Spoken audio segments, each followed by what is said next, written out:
வணக்கம். நம்ம வாழ்க்கையில வெளியுலக வெற்றிகளையும், உள்ளுக்குள்ள ஒரு அமைதியையும் ஒரே நேரத்துல அடைய முடியுமா? முடியும்னா அது எப்படி?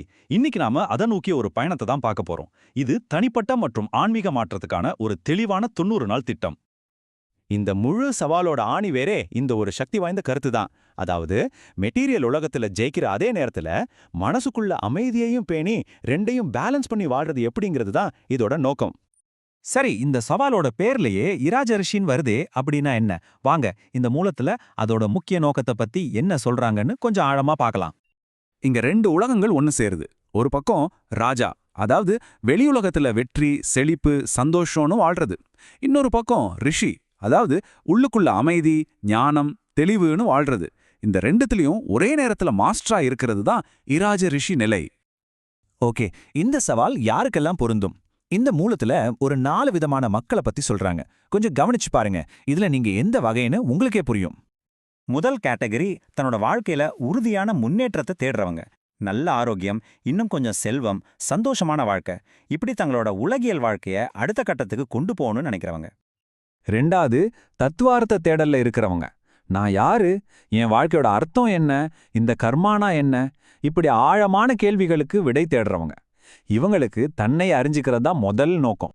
மூணாவது குரூப், இவங்களோட ஆன்மீக இலக்கு ரொம்பவே உயர்வானது.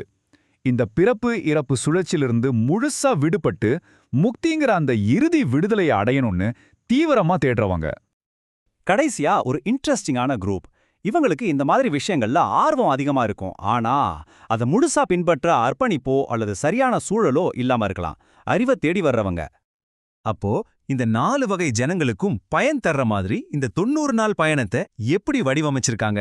இது ஒண்ணுக்கொன்னு தொடர்புள்ள 3 தனித்தனி மாசங்களா கட்டமைக்கப்பட்டிருக்கு. பாருங்க, ரொம்ப தெளிவா இருக்கு. மாசம் நம்ம வாழ்க்கைக்கு தேவையான திறன்களுக்கு ஒரு ஃபவுண்டேஷன் போடுறாங்க. 2வது மாசம் இன்னும் கொஞ்சம் ஆழமா போய் நம்ம டிஎன்ஏல இருக்கிற கர்மாவை கிளீன் பண்ற வேலை. கடைசியா 3வது மாசம் இந்த நல்ல பழக்கத்தை எல்லாம் நம்ம வாழ்க்கையோட ஒரு பகுதியா மாத்தி ஒரு நிரந்தர மாற்றத்தை உருவாக்குறது. மாசம் முழுக்க முழுக்க ஒரு வலுவான அடித்தளம் போடுறது தான். ஒரு நோக்கத்தோட வாழ்றது எப்படி, மத்தவங்களோட பழகிறது, பணத்தை ஈர்க்கிறதுன்னு வாழ்க்கையோட முக்கியமான பகுதிகளை பத்தின வீடியோ வகுப்புகள் இதுல இருக்கு. 2வது மாசம் ரொம்பவே ஆழமானது. இதுல சைக்கிக் ஆபரேஷன் ஒரு செயல்முறை மூலமா நம்ம முன்னோர்கள் கிட்டே இருந்து பரம்பரையா நம்ம டிஎன்ஏல பதிஞ்சிருக்கிற ஆழ்மன தடைகளை நீக்கிறதுல கவனம் செலுத்துறாங்க. இறுதி மாசத்தோட நோக்கம் என்னன்னா, நாம கத்துக்கிட்ட நல்ல பழக்கங்களை நம்மளோட இயல்பான குணமாவே மாத்திடுறது.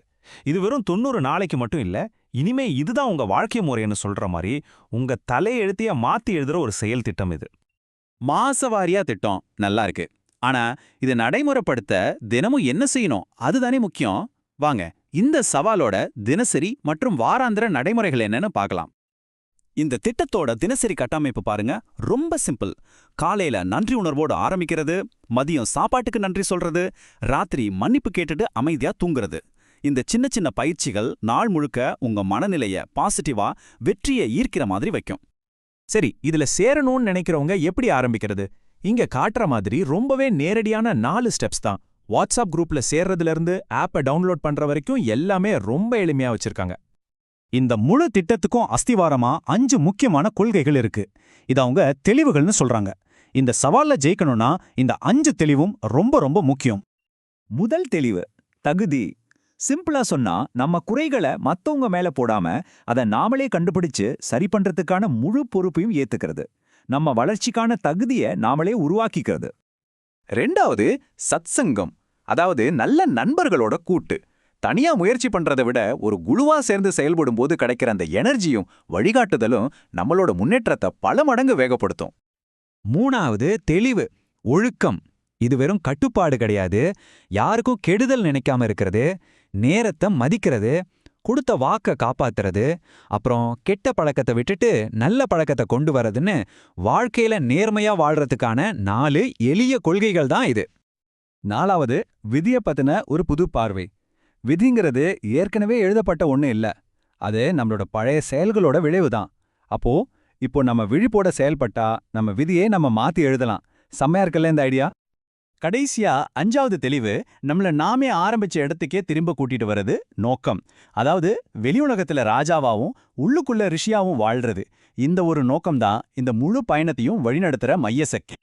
ஸோ நாம பார்த்ததிலிருந்து என்ன தெரியுதுன்னா, இது வெறும் சில பயிற்சிகளோட தொகுப்பு இல்ல.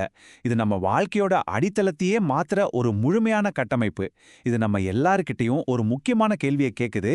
விழிப்போட இருந்தா விதியே மாத்தலாம்னா, உங்க விதியில எந்த பகுதியை மாத்தி எழுதுறதுக்கு இன்னைக்கு நீங்க முதல் அடியை எடுத்து வைக்க போறீங்க?